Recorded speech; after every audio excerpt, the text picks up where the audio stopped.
কি মনে হচ্ছে সবাই মিলে কার রুমে যাচ্ছি? কিসের জন্যই বা যাচ্ছি? আসলে আজকে আমাদের ম্যাচে মিলাদের আয়োজন করা হয়েছে। চলুন পরিচয় পর্ব সেরে নেওয়া যাক। আলাইকুম, আমি তানভীর আহমেদ সবুজ।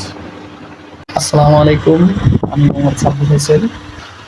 আসসালামু আলাইকুম রহমতুল্লাহ বরকাতুহ। আমি মোহাম্মদ আকাশ। আসসালামু আলাইকুম, আমি মোহাম্মদ ইসলাম আহমেদ চেয়ারম্যান শুভ। আসসালামু আলাইকুম, আমি মোহাম্মদ সেলিম হোসেন। আসসালামু আলাইকুম, আমি মোহাম্মদ সামাউল মোল্লা। আসসালামু আলাইকুম, আমি মোহাম্মদ শিহাব সরকার। আসসালামু আলাইকুম, আমি মোহাম্মদ নাজমুল হোসেন। পরিচয় পর্ব শেষে এখন বড় ভাইয়েরা ইসলামিক কথা বলছে সবার মাঝে। কথাগুলো মনোযোগ দিয়ে শোনার পরে আমরা সবাই দোয়া কালেমা পড়ে মোনাজাত করার জন্য প্রস্তুত হচ্ছি। এখন দেখতে পাচ্ছেন ভাই মোনাজাত করছে, ভাইয়ের সাথে আমরাও মোনাজাত করছি। যেহেতু এটা মিলাদ মাহফিল, মোনাজাত শেষে অবশ্যই কিছু থাকবে। এই তো এখন মোনাজাত শেষ হলো।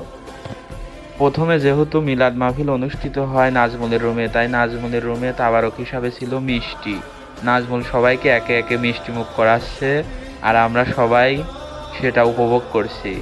এই তো নাজমুল তার ছোট ভাইদের মিষ্টি মুখ করাচ্ছে, তারপর তার ফ্রেন্ডদের, তারপর সবাই মিলে চলে আসে আমার রুমে। আসলে আমার রুমে একটা ছোট ভাই এবার রুমমেট হিসাবে উঠেছে, যার কারণে আমার রুমে মিলাদ অনুষ্ঠিত হয়। মিলাদ শেষে সবাইকে তাবারক দিচ্ছি। তাবারক খেয়ে আলিম ক্যামেরার দিকে লুক দিচ্ছে আর ভিডিও করছে রাসেল। তো সবার মাঝে তাবারক বিতরণ শেষে আমরা এখন চলে যাচ্ছি পরবর্তী কারো রুমে। দেখা যাক এরপরে কার রুমে যাওয়া যায় বা কার রুমে বা মিলাদ অনুষ্ঠিত হয়। এরপর আমরা সবাই মিলে চলে যাই রাসেলের রুমে। রাসেলের রুমেও যথারীতিতে মিলাদ শেষে রাসেল তাবারক বিতরণ করছে।